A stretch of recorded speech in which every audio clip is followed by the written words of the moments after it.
अस्सलाम वालेकुम, welcome back to my YouTube channel. आज मैं आपसे शेयर करूंगी शक्कर वाली चाय बनाने की रेसिपी, जो कि सबको बहुत ज़्यादा पसंद होती है। और आगे से विंटर्स आ रहे हैं, विंटर्स में तो शक्कर वाली चाय बहुत शौक से पी जाती है। तो वीडियो को आपने एंड तक लाजमी देखना है, कोई भी क्लिप आपने मिस नहीं करना। तो चलिए बनाना स्टार्ट करते हैं। सबसे पहले आपने शक्कर जो है उसे अच्छी तरह से साफ़ कर लेना है, क्योंकि समटाइम्स इसमें कोई भी कीड़े या कोई मक्खी वगैरह इस तरह की भी चीज़ें होती हैं। तो इसे साफ़ कर कर फिर आपने इसको इस्तेमाल करना है, जिस भी चीज़ के लिए आप इसे इस्तेमाल कर रहे हैं।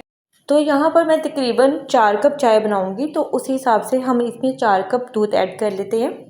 और आप अंदाजे से भी इसमें ऐड कर सकते हैं, लेकिन अगर आपको अंदाज़ा नहीं है तो आप नाप करके, जो रेगुलर एक कप होता है चाय का, आप उसकी मदद से भी इसको नाप कर सकते हैं। तकरीबन 5 टेबलस्पून मैं इसमें ऐड करूँगी शक्कर के।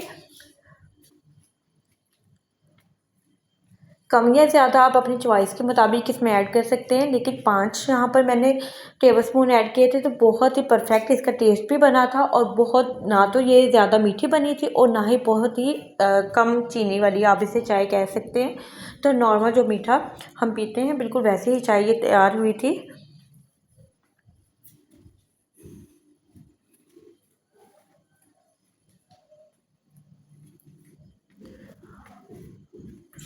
और तकरीबन 3 टीस्पून मैं इसमें ऐड करूँगी पत्ती, चाय की पत्ती। कोई भी आप चाय की पत्ती जो इस्तेमाल करते हैं, आपकी फेवरेट है, वो आप इसमें यूज़ करें। तो तकरीबन मैंने यहाँ पर 3 टीस्पून लिए हैं।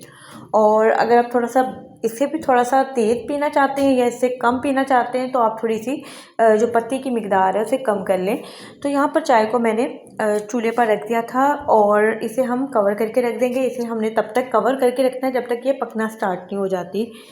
तो यहाँ पर मैंने इसे तकरीबन 2 से 3 मिनट के बाद देखा था, तो दूध यहाँ पर हमारा गर्म हो चुका है। अभी ये पकना स्टार्ट नहीं हुई, तो दोबारा इसे कवर करके रख देते हैं। और आंच को यहाँ पर आपने बिल्कुल मीडियम पर रखना है।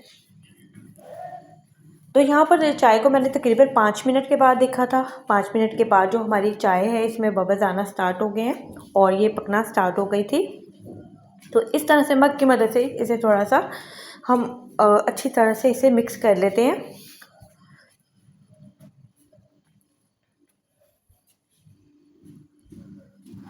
और यहाँ पर चाय जब हमारी पकना स्टार्ट हो गई थी, तो मैंने फ्लेम को थोड़ा सा लो पे कर लिया था, ताकि मीडियम आंच पर अगर आप चाय को रखते हैं तो कभी कभार चाय बाहर भी गिर सकती है। तो बिल्कुल लो पर कर लेना है। और इस तरह से हमने इसको, जिसे अगर मैं आम ज़ुबान में बोलूँ तो इसको इस तरह से फेंटेंगे, ताकि एक अच्छा सा कलर आ रहा है। इसका टेस्ट भी बहुत अच्छा बनता है। तो बस कुछ देर के लिए 2 से 3 मिनट के लिए आपने इसको इसी तरह से करना है। उसके बाद हम इसे कवर करके रख देंगे दोबारा।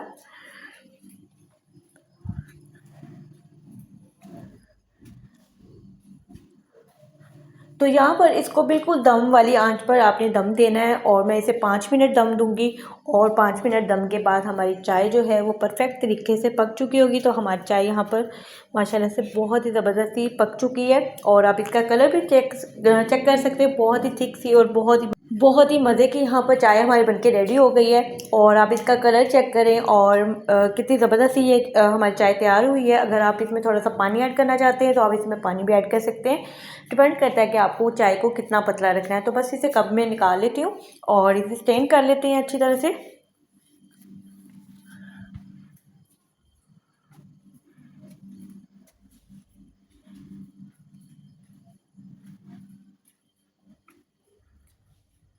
तो यहाँ पर आप देख सकते हैं माशाल्लाह से कितना ज़बरदस्त सा इसका कलर आया है। और यहाँ पे थोड़ा सा इसको साफ़ कर लेते हैं, और साइड पे जो भी है चाय की छींटे वगैरह गिरी हैं, उसको बिल्कुल आपने साफ़ और क्लियर कर लेना है। तो यहाँ पर मैंने बिल्कुल चाय को यहाँ पर जितनी भी चाय जो साइड पे गिर गई थी, उसे मैंने साफ़ कर लिया था। और आप इसका कलर चेक करें, आप इसे पियेंगे तो आपको बहुत ही ज़बरदस्त इसका टेस्ट लगेगा। और सर्दियाँ आ रही हैं, तो सर्दियों में इसे ज़रूर ट्राई कीजिएगा। और वैसे भी ये जो चाय है, ये चीनी से बहुत ज़्यादा बेनिफिट्स इसके अच्छे होते हैं। तो इसे ज़रूर ट्राई करें और अपना फ़ीडबैक लाजमी दें।